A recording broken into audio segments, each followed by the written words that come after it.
Love విషయం మన ఇంట్లో తెలిసిపోయింది. 2-3 టైమ్స్ వార్నింగ్ ఇచ్చాడు. నువ్వు ఇలా నాతో తిరగడం చూస్తే మా అన్నయ్య నిన్ను చంపేస్తాడు.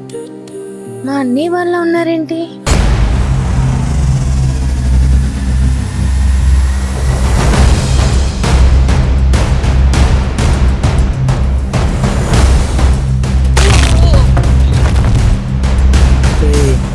ఎన్నిసార్లు పుట్టిన ఇద్దరిని విడదీయాలంటే ఇంకో దేవుడు దిగి రావాలి. వీడింకా మాటలతో వినేలా లేడు, లేపే.